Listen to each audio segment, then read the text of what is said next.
What's up, guys? Alex Comstock here with WhitetailDNA. Today we are going to do a little bit more here in custom archery with Randy. We're going to talk about target panic. Target panic is a pretty popular thing that a lot of people suffer from, and we're going to talk about what it is, how you can break it, some tips and tricks and stuff. But before we jump into the video, I'm going to ask you to hit that like and subscribe below. That always helps us out. The more that you share, the more that you watch. And if you do like what you see, if you're in the area, hit the link in the description to Custom Archery. Come talk to Randy if you're up in the northern Wisconsin, Minnesota. It's the best archery shop in the area. Perfect. But with that, let's kind of just start with what is target panic?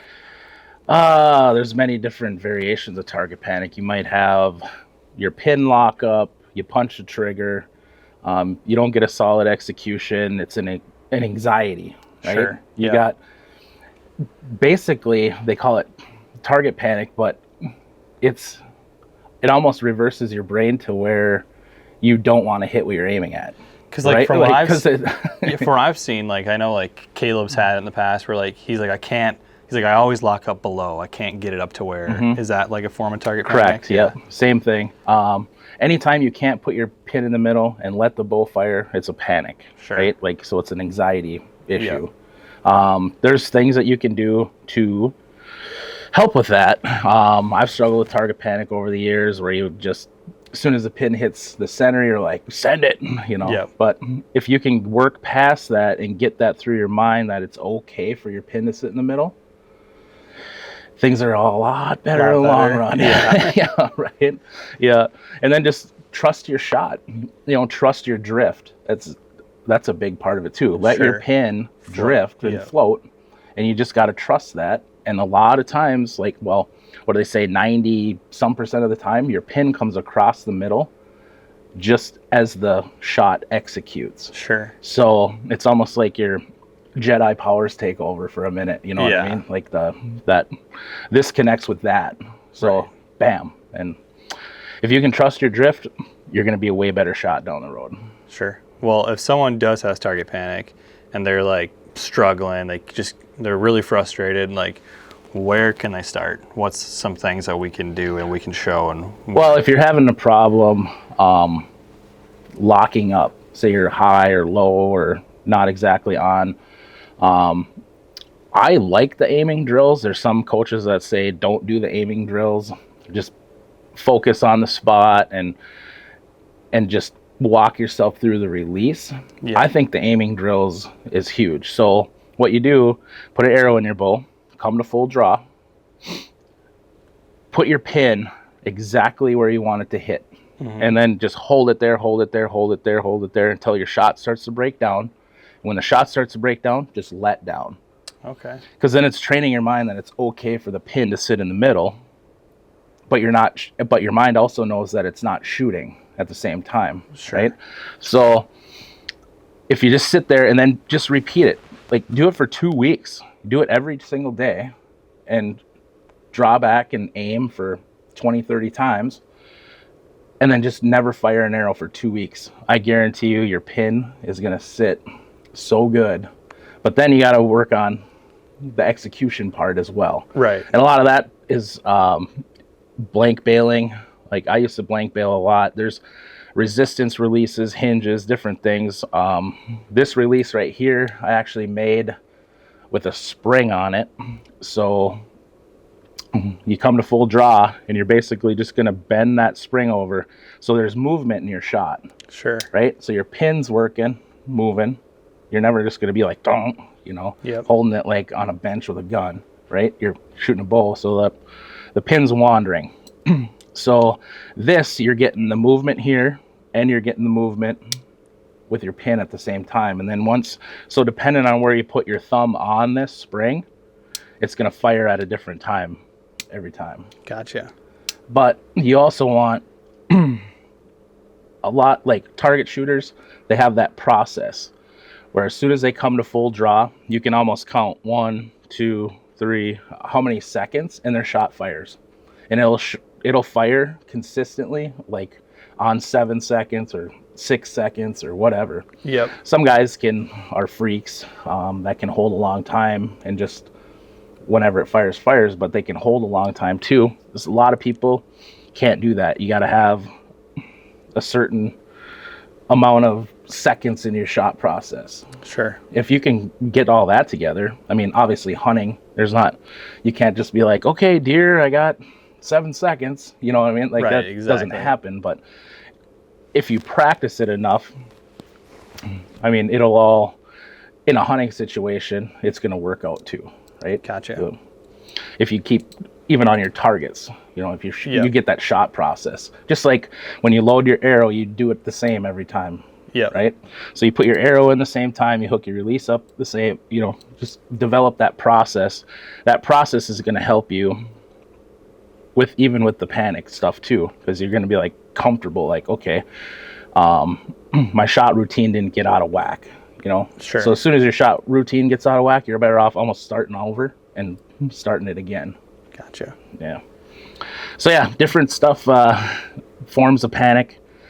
The aiming thing, if you lock up high or low on the target or left or right or whatever, and there's other shot sense that they're putting out. There's other shot routine stuff. Is it Mantis or something like that? Well, there's another company anyway. Okay. But and you can go back and look at this stuff from your app, and there's one guy that bought one of these from us, and every one of his shots, he was coming in the target the exact same. Like, so we put them all in there, and it was actually kind of neat. It didn't matter if he was shooting at 20 yards or 50 yards, but his pin would come in at the same spot every time. So it was kind of cool to see that. Interesting. Mm-hmm. Well, should we jump into the range and show a couple things that we can do for target So panic? Alex is going to shoot a hinge. Yeah, I've never shot a hinge before, and I mean, I don't have target panic, but we're just going to act like I did, I guess, and just kind of run through what we would do if I was coming in here and talk to you. And obviously a hinge is one of them. Your release that you just talked about. Yep, so. The spring, the hinge. There's also the resistance releases. We don't have one here this moment, but we can kind of talk about how the resistance works too. Sweet. Well, let's jump out to the range and do some shooting.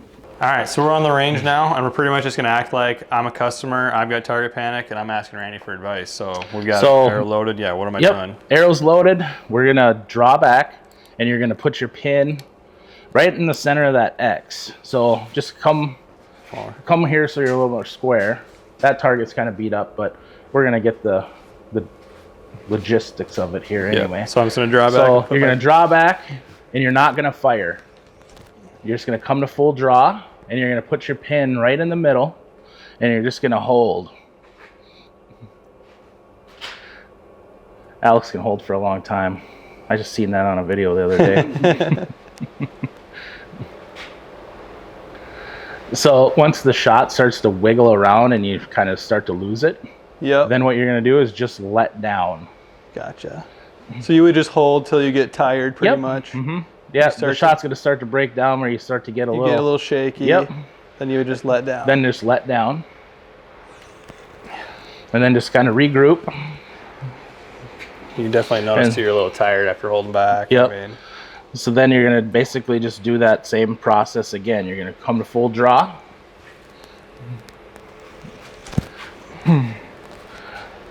Anchor, put your pin right in the center.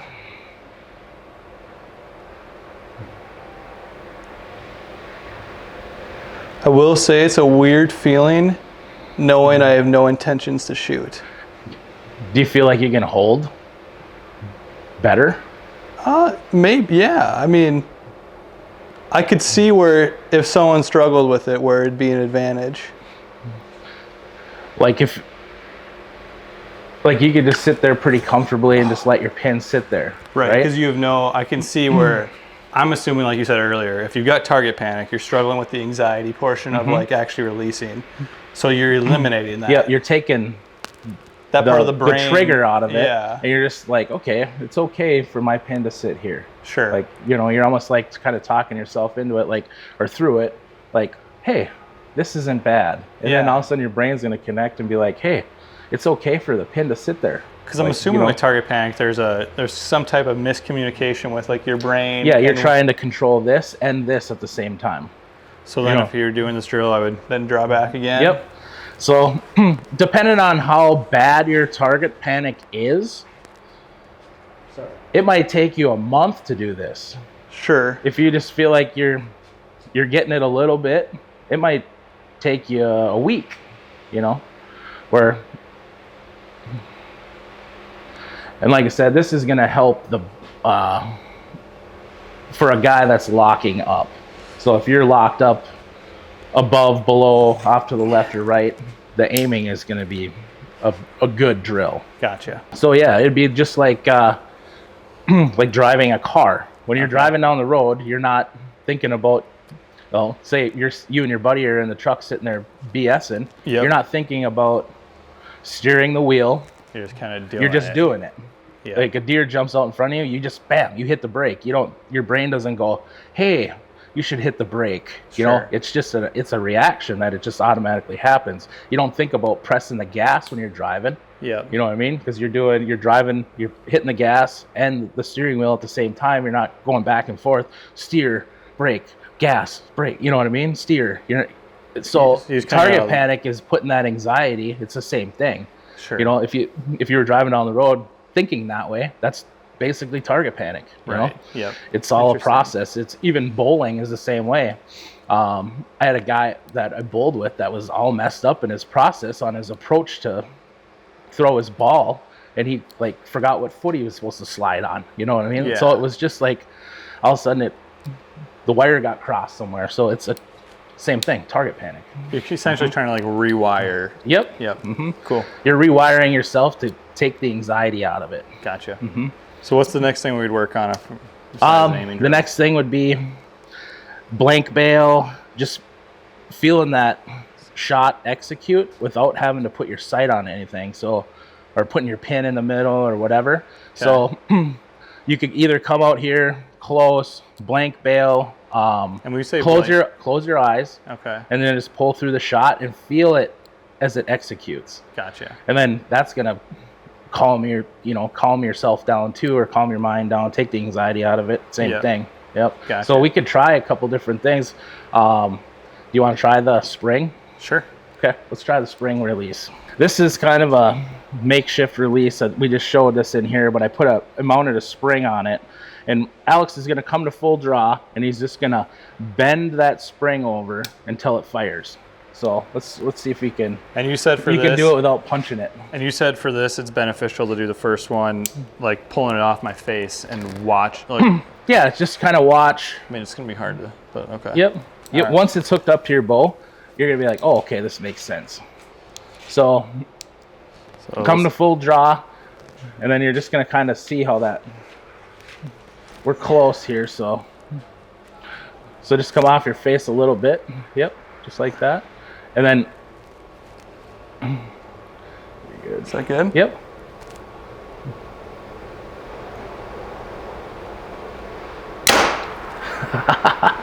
So you punched it. So that's a perfectly good example of punching the trigger. So you just got to sit there and bend it over. It's gonna fire eventually. Yeah. Once the spring tension gets all the way up there. So let's try it again. That's kind of bizarre. All right, so we're gonna try that again. So come right into anchor. It'd be like Don't even worry about aiming on anything. So just bend that spring over until it fires. It's gonna go. All right. So just keep bending it over. Keep bending.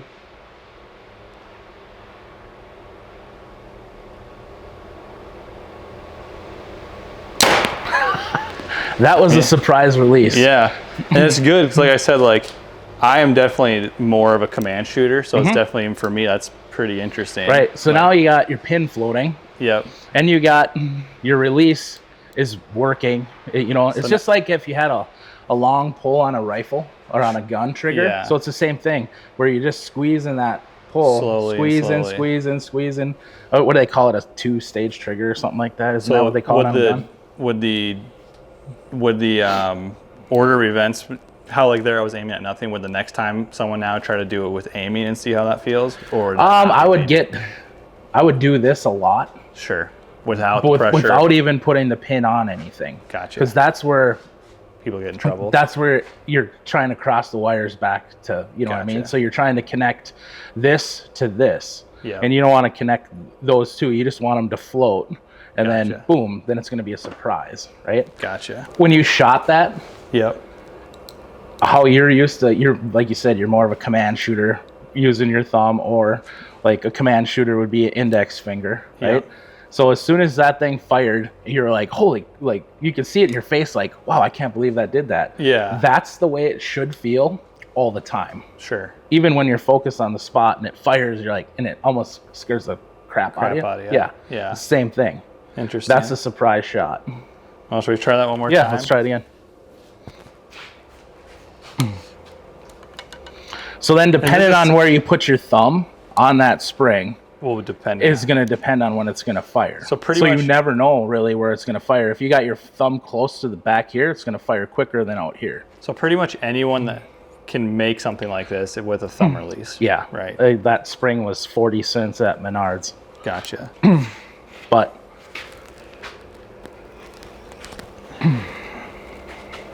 all right, so I'm not going to aim at anything. Just going to hold.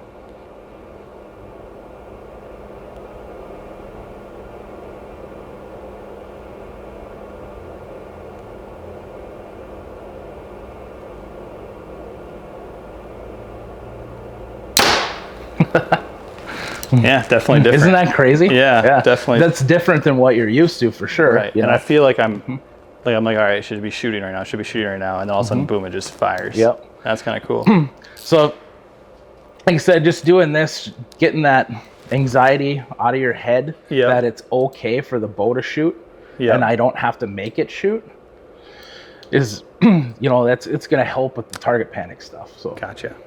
Yeah, the aiming drills and the shot execution. I mean, if you can just get those down to where you're not thinking about it, it's huge. Yeah. Should we? And so you've got another. You want to try a hinge? Yeah. Okay. All right. Now Alex is going to try to shoot a hinge. This is True Ball Sweet Spot. They've been around for a long time. This is a 4-finger. They used to have so I learned how to shoot on a 3-finger in the Sweet Spot. Learned how to shoot a hinge because it's got the safety on it.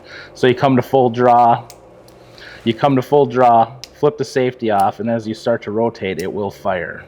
So you can set it up for hot, cold, how much distance between once you click it off safety till it fires. If you want it deeper, you can rotate it deeper. And I would assume something like this with the built-in safety would be great for someone like me who's never shot a hinge. Correct. Right? Yep, exactly. For a first-time learner, yep, for sure. So right now it's loaded. So you're going to come to full draw. Yep. Right? And you're basically going to pull your shoulder blades together, right? And you're going to start pulling them, and that's what's going to activate the release. So pretty much once I get to full draw and anchored, I'll click the safety off. Yep, click the safety off, and you're going to feel that in your shoulder blades, and you're basically going to try to pull your shoulder blades kind of down together, like that upper scapula is going to kind of come this way. Okay. So you're not going to, you can relax your index finger a little bit, and basically when you relax your index finger, it's going to start to pull this way. It's going to start to rotate the hinge till it gets over the moon and it fires. Gotcha. So you're pulling at the same time. I'm relaxing index, pulling shoulders together, and it's just going to pull through. It's going to break on you. Yep. All right, so this is loaded. Yep, you're ready to go. All right, let's see if I can do this. This will be interesting. Yeah, don't worry about aiming too much. Just not aiming. Full draw, safety off. So this would be safety off. Yep, just click it off. Nope, the other one. You got to click the safety first. There you go. And now just pull your back muscles together.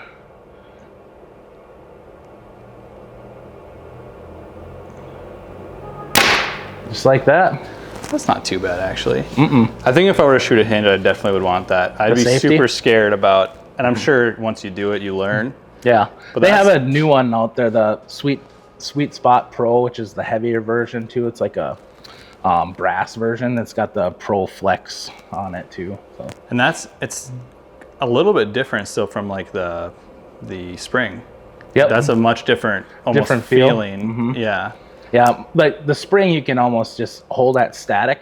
Yeah. And just bend that over till it fires. This is going to teach you more to pull through the shot. Yeah. Gotcha. And then there's also the resistance releases too, where you set those up just over your holding weight, and then you're basically pulling.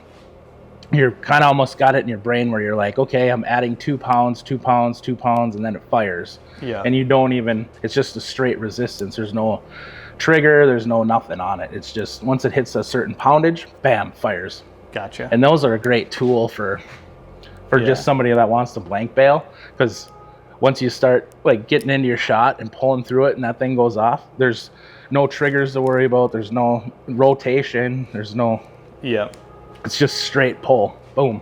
Interesting. Yeah, I wish I had one of those here today. And it'd be fun to see you shoot one of those, right, just to try it and to get that same surprise that you got out of that, that spring. Yeah, it's all interesting. I guess is there anything else that is any small tips or tricks that anyone should be thinking of when doing any of this or with target panic, or is this, do you think, pretty much like this should cover it as far as getting you on the right This road? is basically a start. Like I said, it depends on what level. True. Of because everyone target can panic. have worse or better, or like not as bad. So you might just lock up a little outside of target, or maybe the aiming drill would help you, and you don't really have a problem with execution. It's just your pin's not on it. And then some guys might have it really bad where they can't even hardly get their bow drawn back and look through the peep and they're sending it, or whatever. So there's all different levels. Yeah, there's definitely different levels.